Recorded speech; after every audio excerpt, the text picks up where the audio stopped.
Hey Gerald, how you doing? I'm doing okay. How are you, David? All right. Yeah.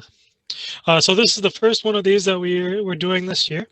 Um, the idea is pretty straightforward. There's a lot of people running for city council in a lot of districts, and we want to give our membership as much opportunity to meet all the candidates as we possibly can. Um, and so, in order to facilitate that, we've invited all the candidates from your district who meet our core values to submit a questionnaire and to come for one of these little recorded interviews. We're going to record this. I should be recording right now. It looks like it is. Says it is. It says it is. So we're going to post this video then to our website, and we're going to post it on social media for you, and you're free to use it as you would like. So with no further ado, to make sure we give you as much time as humanly possible, would like to start. If you'd like to introduce yourself, Anthony, and tell us why you're running for office. And take about 5 minutes, so we have time for questions.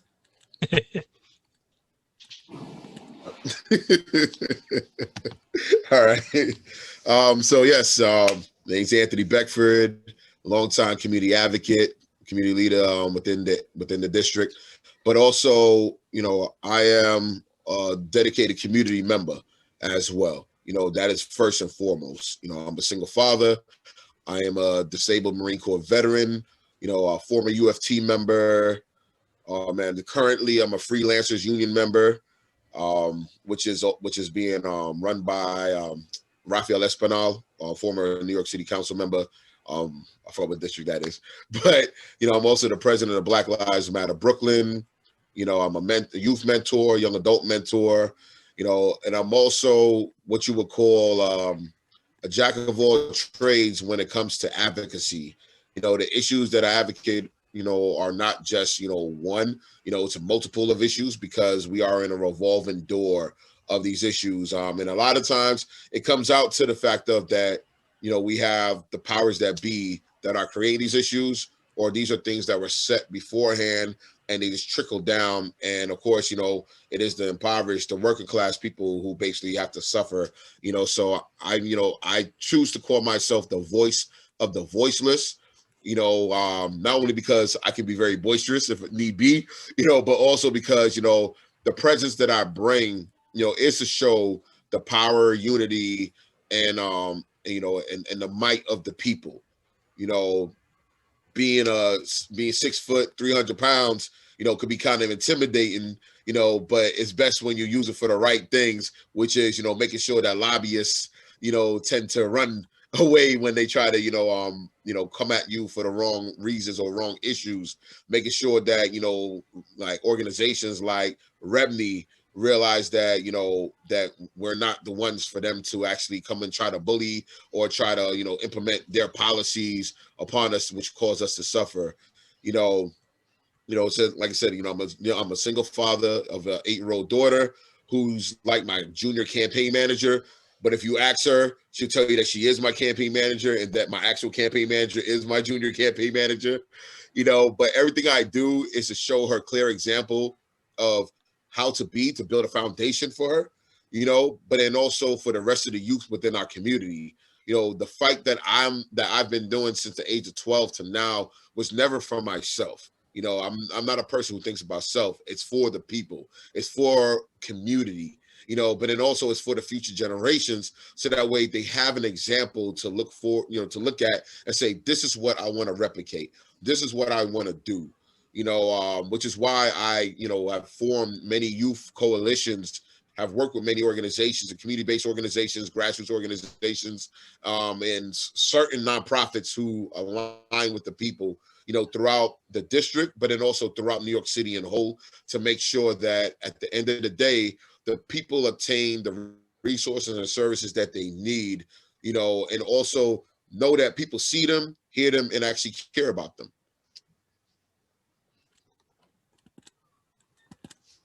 Oh yeah. I think I went like way minimal of my 15 minutes.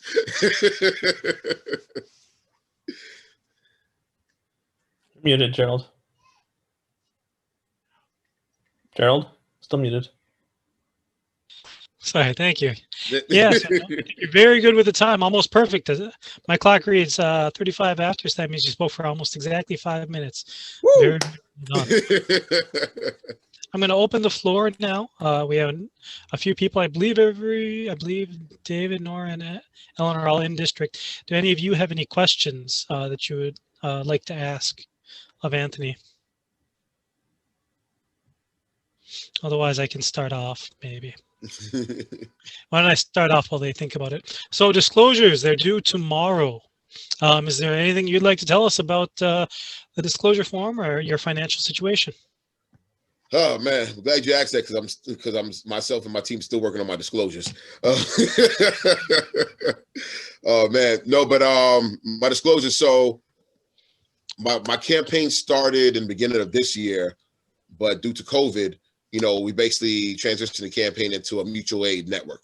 To work with other mutual aids, to provide resources for other mutual aids, but also to become a hub of mutual aid throughout the community. Being effective, as we've seen, supplies were going low due to hoarders or people just, going out and buying massively and so forth. So, everything, all the focus went towards that, being effective. That was the priority, the people, make sure that the resources were there. And then we started fundraising. Actually, I'll say like mid-July was when I actually started fundraising. So from July till now, the campaign has peaked over $8,500. About 6,300 of that is matching. So with the 8-to-1, that would become like 51,000. Coming in. We are working on more in district. We had some issues with some of the people who were actually said they were in district, but they ended up moving out of the district. So I'm waiting on my liaison to find out if their last address is, what they have, since it's still the billing address or not. If it is, then we're above our matching. If not, then we literally have 15 more in district to go, which we could kick out within the next day or two, because I have a couple of more fundraisers coming out. So if I don't get matching for this filing right now, I'll definitely be way over my amount for the next filing, which is good because now I get to come out with a big bang, instead of just trickling it in and so forth like that. And those who know me know I like to come with a big presence when it comes to things, so all my donations have been small amounts from community members. I do not and did not and will never accept money from corporations, from corporate PACs, from fossil fuel, from REBNY or REBNY representatives, or corrupt elected officials, or their staff members. I joined a very, very clear line. I prefer for the people to provide me with their donations, even if it's just $5. Even if that doesn't match, I still take it all in, because that shows the investment that people have within the campaign. We've had, I don't have it on my phone anymore, but we've had, I believe it's about over 170 donations so far. So it's really shown, and I'm very appreciative of that, because it shows the dedication, but it also the fact that the people are looking for a change and they're willing to invest, in that change within the district itself. So, but then also with the people donating to me, that means that's who I answer to. And that's one of the main reasons why I focus on only taking donations from the people. One, because my morale, my integrity, but also because I want them to see that they are the ones who basically could tell me, hey, this needs to be done, and I can actually, make sure that it gets done, because I'm only focused on them, on the people in general. Thank you very, very much. I think David Goldberg had a question next. Yeah, I have a question, although my name is currently South Central Brooklyn United for Progress. I was reading through your questionnaire answers, and a lot of them talk about working with or lobbying the state legislature. Could you talk about, your experience with this, why you're confident that you'll be able to have an impact on at the state level, where, frankly, a lot of things for New York City are decided? Yeah, well, look at the fact of that, I want to continue building a working relationship with state and city. There's been too much bickering going on with state and city to where nothing's been done for the people. On the city level, I'm very confident that many of us in the city, especially a lot of the other candidates that are running in numerous districts that I've built, a coalition with, that we'll be able to get in and get things done. But we want to make sure that on a state level, these things get done as well too. I'm looking forward to working with Julio Salazar, with Jabari Bridgeport, with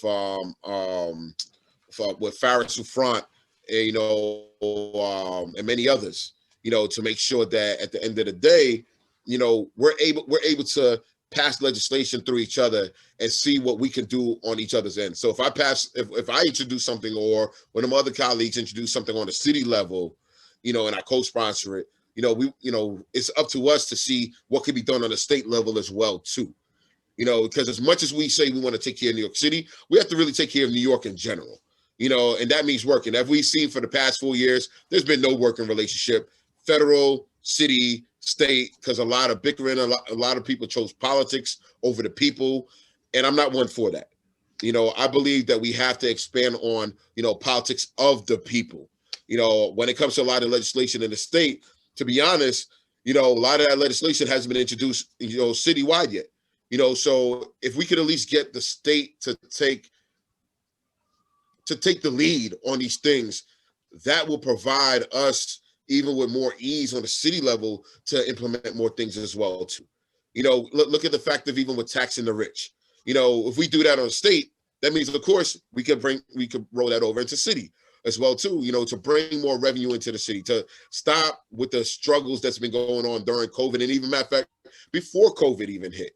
When it comes to education, housing, jobs and business, economical development, and so much more. It has to be a working relationship. One hand has to work with the other hand. We have to make sure that on all levels that we are held accountable, but also so that way, many of the state electeds will be my constituent, same way I'm their constituent. So it's a back and forth of positivity that I'm trying to build. Same way we, like right now, we have a majority in the Senate, majority in the Assembly. But as we can see, sometimes we need to still hold their feet to the fire. I've been doing that as an advocate. I'm about to say elected official.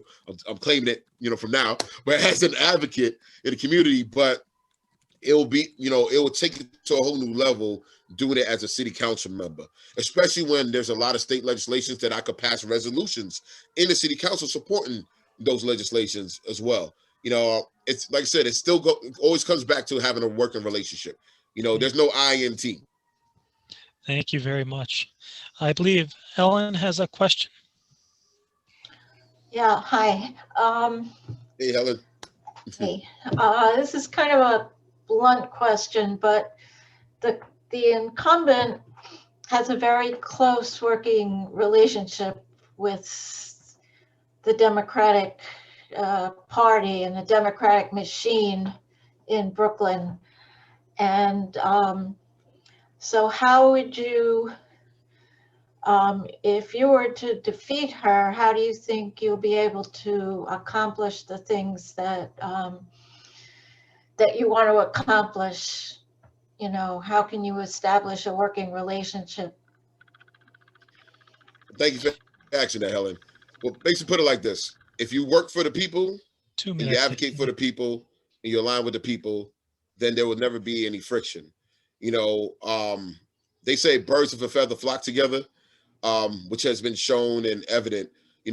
But I'm not here to appease the Brooklyn Democratic Party. I'm here to make sure that they work for the people as well, even on the city level. I'm also a county committee member. And I've seen a lot of the foolishness that has been going on that shows the change that is needed. And have been very vocal and part of many of the groups that are seeking to change, the way that the Democratic Party in Brooklyn is, like New Kings, DSA, and many others. Even as BLM, BK, we jumped into that fight as well too.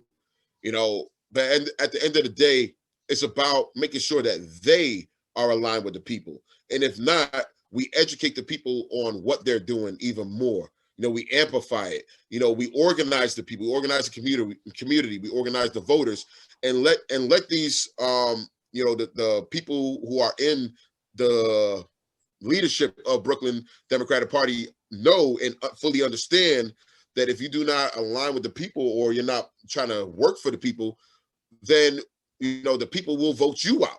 The people will turn the Brooklyn Democratic Party into what it needs to be. And us as elected officials, as advocates and so forth, we'll be aligned with the people to even bring a larger platform, a louder voice, and even substantial change that is needed. Right now, if you look at the amount of county committee members that are against the machine and the establishment, if you look at the amount of district leaders, the amount of, matter of fact, even a lot of state representatives have been speaking out due to the recent corruption that has been exposed. A lot of city council members and candidates are speaking against it as well too. When they, matter of fact, if you look at my opponent being aligned with the machine, when they just try to pass the lawsuit against the ranked choice voting, I was amongst the first batch of candidates that was contacted to do a counter lawsuit. And of course, I continue doing what I'm doing, which is releasing statements, exposing, letting people know no matter the pushback. Because one thing that is lacking right now in our politics is political courage. The words sort of don't even go together when you look at it right now. But this is what we're looking to bring.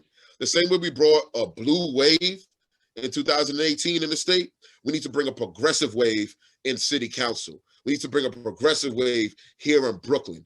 There has to be a change.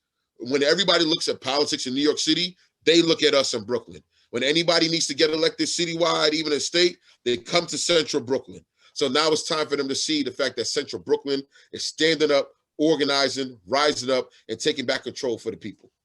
Very nice conclusion, Anthony. Excellent. Well done. That is our time. We've almost been perfectly in line with it. I was having fun. Well, we want to thank you again for There's being a lot of candidates, so we got to do a lot of these, so it can't be too long. Yeah, so we really appreciate your time today. We have uploaded your questionnaire onto our website. We've put it on social media as well. We are going to put this video onto our website and social media as well.